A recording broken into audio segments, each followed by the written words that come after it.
안녕하세요. 소중한 나 무한행복 광우스님입니다. 오늘은 여러분들께 관세음보살님의 소중한 가피 이야기 들려드릴까 합니다. 우리 한국의 역사에서 가장 슬픈 사건 중에 하나가 6.25 한국전쟁이 아닌가 생각이 됩니다. 6.25 한국전쟁에서 있었던 일입니다. 그 당시에 한 소년이 있었습니다. 이 소년이 17살이 되었을 때 국군에 이제 입대를 하게 됩니다. 사실 17살 나이는 진집 대상이 아니었다고 합니다. 하지만 중공군에 의해서 대대적으로 수많은 북한군과 중공군이 밀려 내려오면서 국군에서 심각할 정도로 인력이 부족한 탓에 나이가 어렸음에도 불구하고 징집을 당했다고 합니다. 급하게 징집을 당한 이 소년은 훈련도 제대로 받지 못하고 총 쏘는 것도 제대로 익히지 못한 채 가장 최전선에 투입을 하게 됩니다. 하지만 막강한 중공군의 인해 전술의 공세에 밀려서 우리 국군이 크게 패하게 됩니다. 그때 수많은 국군 장병들이 세상을 떠나게 되고 이 소년도 어쩔 수 없이 포로로 잡히게 되었습니다. 소년은 중공군의 포로가 되게 되었고 이 중공군은 이 수많은 포로들을 북한군에 넘기게 됩니다. 그래서 소년도 수많은 국군 포로들과 함께 북한군에 끌려가게 되었는데요. 그때 북한군에 의해서 말 그대로 총알바지가 되는 그런 상황에 이르게 되었습니다. 도저히 어떡할 수 없는 이 암울한 현실 속에서 그저 눈물을 삼켜야만 했습니다. 그때 때마침 국군의 기습폭격으로 이 소년이 포로들과 같이 타고 있는 트럭까지 폭탄의 충격에 의해서 뒤집혀지게 되었다고 합니다. 폭탄에 튕겨난 소년이 잠시 시간이 지난 뒤에 가까스로 눈을 떠봅니다.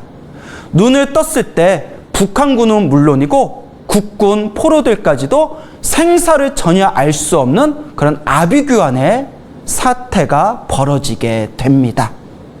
소년은 눈을 뜨고 잠시 몸을 움직여 봅니다. 다행히 몸에 큰 상처는 없는 듯 했습니다. 그래서 소년은 그 자리에서 벌떡 일어나자마자 그대로 산길을 향해서 냅다 뛰어갔습니다. 지금 잡히면 나는 꼼짝없이 죽게 된다. 그저 앞만 보고 아무것도 생각하지 않고 그저 몇 시간이고 산길 속으로 달리고 또 달렸다고 합니다. 몇 시간을 얼마나 달렸는지도 알지 못하고 소년은 도망가다가 결국 산속에서 탈진하여 쓰러지게 됩니다. 완전히 몸이 탈진하여 쓰러졌을 때 불현듯 소년의 귓가에서 일어나거라, 어서 정신 차려라, 정신 차리고 어서 일어나라 라는 소리가 들립니다. 소년은 깜짝 놀라서 누가 나보고 이렇게 일어나라고 정신 차리라고 말을 하는 것일까 하고 눈을 뜨고 앞을 쳐다보니 하얀색 옷을 입은 귀부인이 자신을 바라보면서 일어나라, 정신 차려라 라고 속삭이고 있는 것입니다. 아, 저 하얀색 옷을 입으신 저 선녀 같은 분은 누구실까?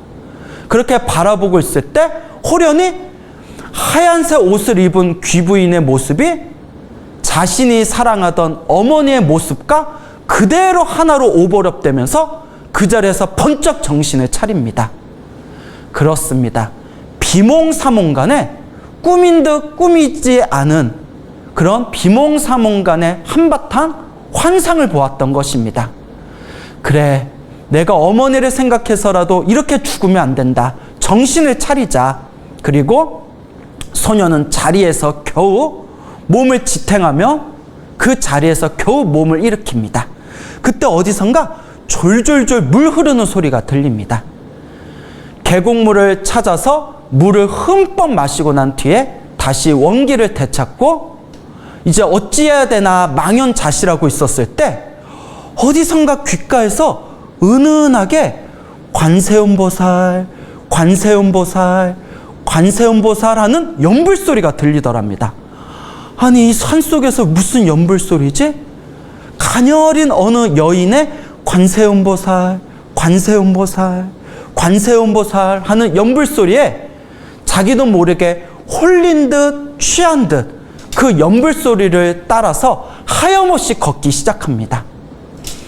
몇 시간을 걷고 아무리 걸어도 그 관세음보살 소리가 끊이질 않고 계속 귓가에 들리는 겁니다. 소녀는 생각했습니다. 이 관세음보살 소리가 어디서 들리는 것일까? 이 소리를 따라가다 보면 분명히 어딘가에 절이 있을 거고 분명히 도움을 받을 수 있을 것이다. 그저 들리는 관세음보살 소리를 들으면서 끊임없이 걷고 걸으면서 힘들면 그 자리에서 쓰러져서 잠을 자고 다시 정신을 차리고 길을 걷다가 계곡물을 만나면 물을 마시고 그렇게 나무 껍질을 씹으면서 몇 날 며칠을 걷고 3, 4일을 하염없이 걸었다고 합니다. 무엇에 홀린 듯 무엇에 취한 듯 관세음보살의 소리를 그 희미한 관세음보살 소리를 더듬으면서 걷다가 3, 4일쯤 하염없이 걸었을 때 불현듯 눈에 굉장히 낯익은 풍경이 비치게 됩니다. 여기 어디지? 내가 많이 봤던 곳인데 그 순간 소녀는 쏘스라치게 놀랍니다. 아, 여기는 우리 고향집 근처잖아. 순간 자기 자신이 자신도 모르게 걷다가 자신의 집이 있는, 소년의 집이 있는 고향에 거의 다다랐음을 직감하게 됩니다. 익숙했던 길을 통해서 걷고 걸어서 드디어 고향집에 도착하게 됩니다. 관세음보살 소리를 들으면서 고향집에 도착했을 때 집 안에 방에서 자기 3, 4일 동안 산속에서 들리던 희미한 관세음보살 소리가 바로 들려오는 것입니다. 그때 소녀는 느꼈습니다. 아, 이 관세음보살 소리가 우리 어머니의 목소리였구나. 순간 방 밖에서 어머니 하고 외치는데 그 순간 비로소 관세음보살 연불소리가 뚝 그치는 겁니다.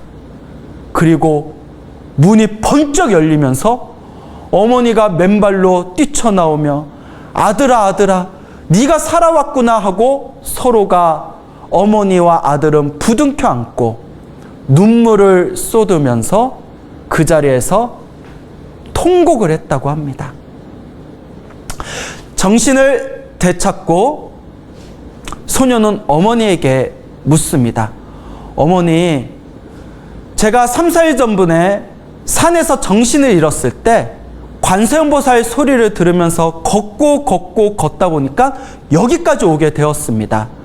관세음보살 소리를 들으면서 오다 보니까 결국 이 집 앞에까지 이르게 되었습니다. 그 관세음보살, 그 희미했던 귓가에 들린 관세음보살 연불소리가 어머니의 연불소리였습니다. 그 순간 어머니가 눈물을 흘리면서 말씀하는 것입니다.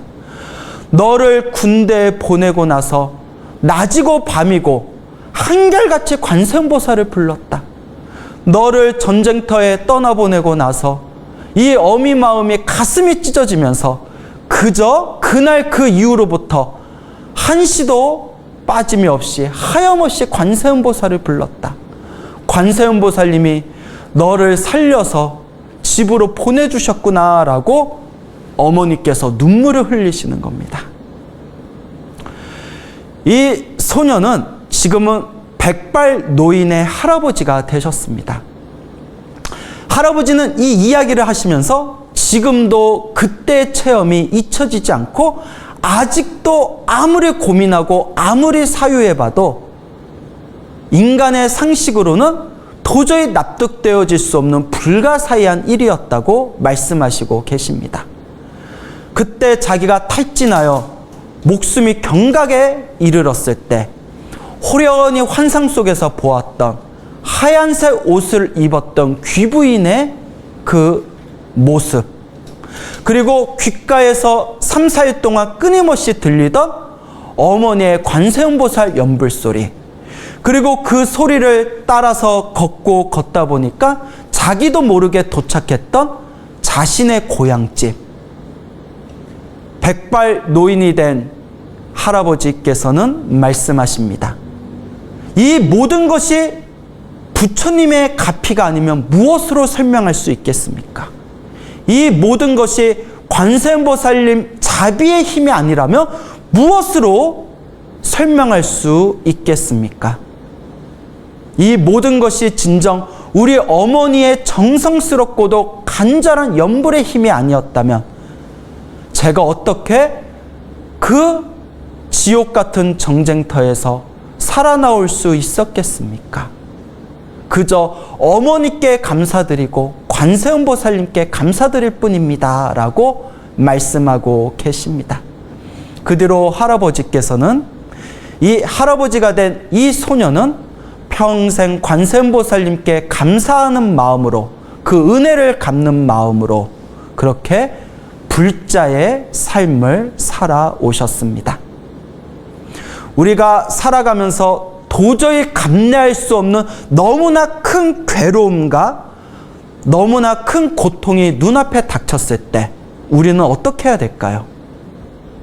마음으로 크게 외치십시오. 관세음보살을 불러도 좋고 지장보살을 불러도 좋습니다. 금강경을 독송해도 좋고 법화경을 사경해도 좋습니다. 신묘장구 대다라늘을 외워도 좋고 능엄주를 외워도 좋습니다. 간절한 마음으로 부처님께 의지하고 보살님의 가피를 구원하면서 간절하게 기도하다 보면 이 절벽과 같은 삶의 고통 속에서 한 줄기 자비로운 불보살님의 자비의 손길을 체험하시게 될 겁니다.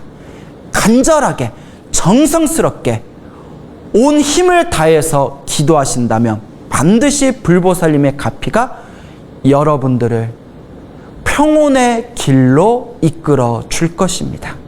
그게 바로 불보살님의 자비와 가피의 위력인 것입니다.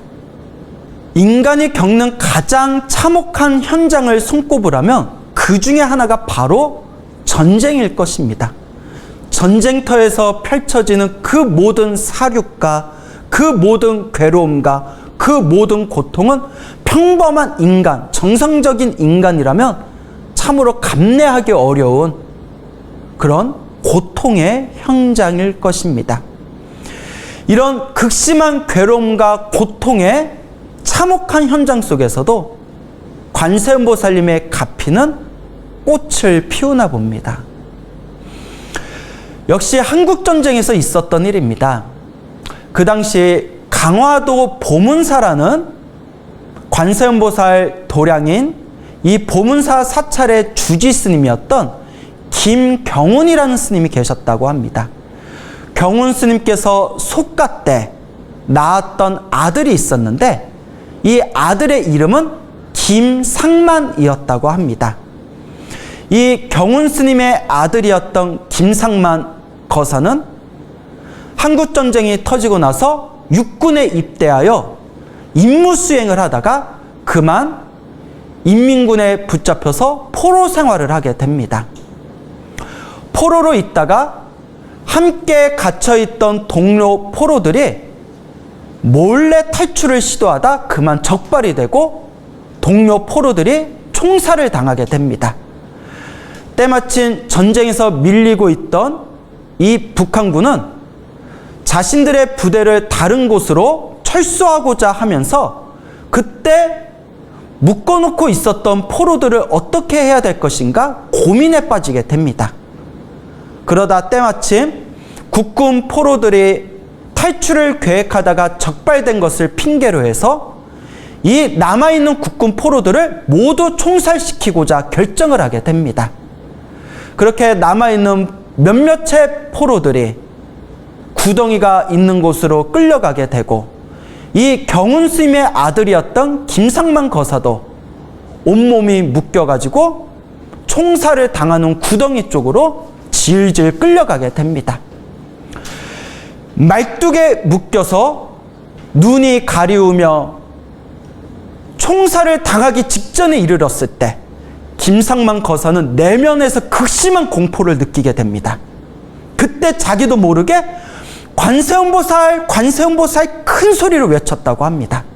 관세음보살, 관세음보살 큰 소리로 외치고 있었을 때 그때 나지막하게 어느 북한군의 목소리가 귓가에서 들렸다고 합니다.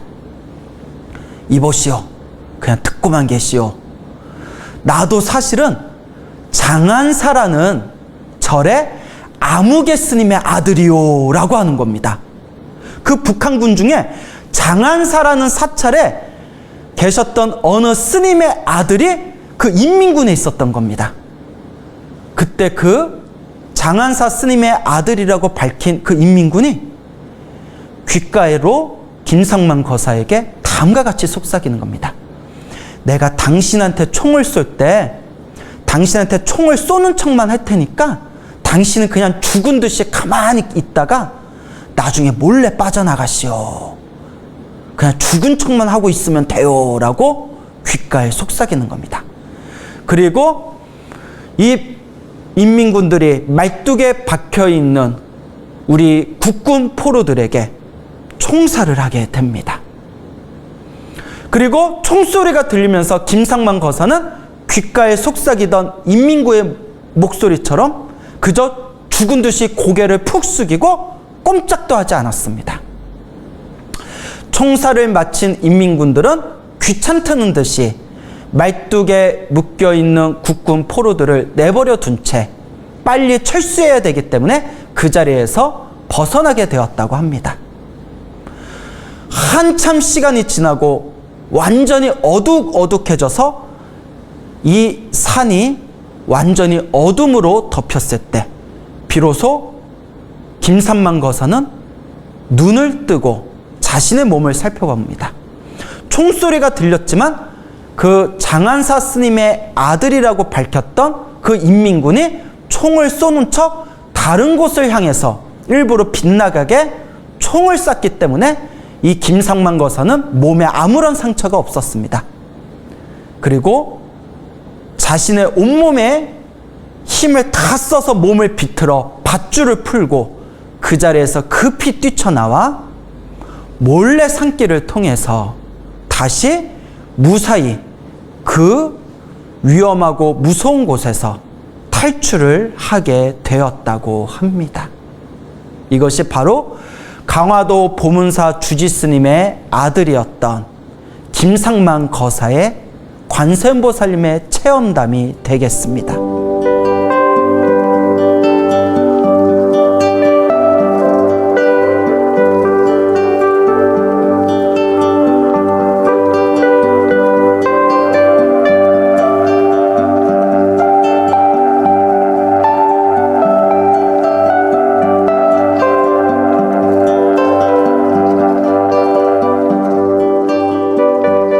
비록 지금 관세음보살님의 놀라운 가피 이야기를 들려드렸지만 한편으로 지금 들려드린 이 이야기는 마음에 많은 씁쓸함을 남깁니다.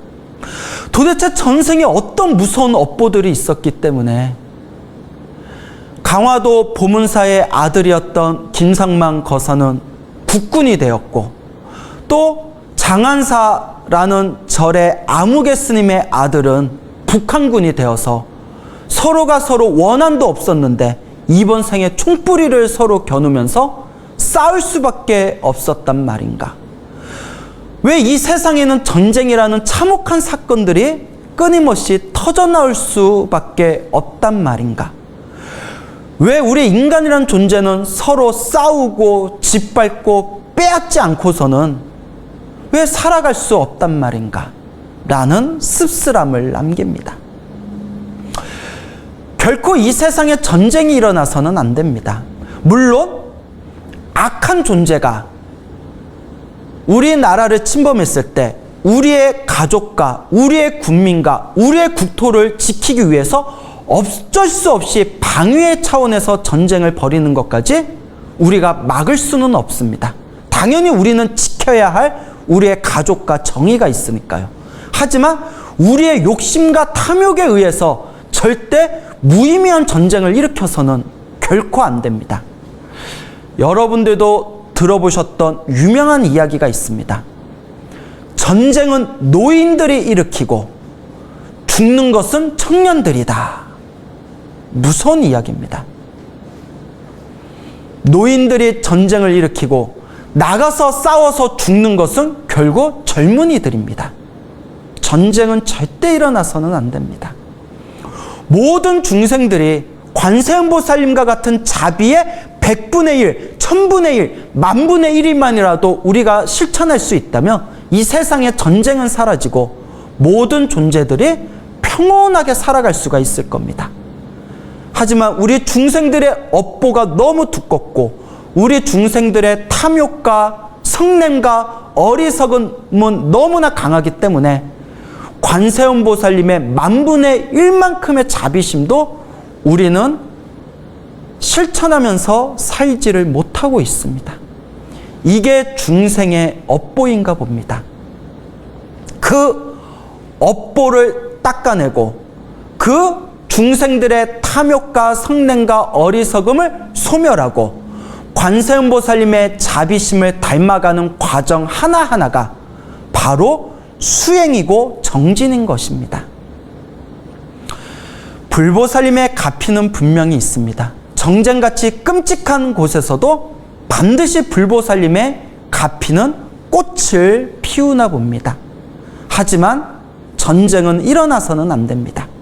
그래서 우리 중생들은 수행을 해야 됩니다.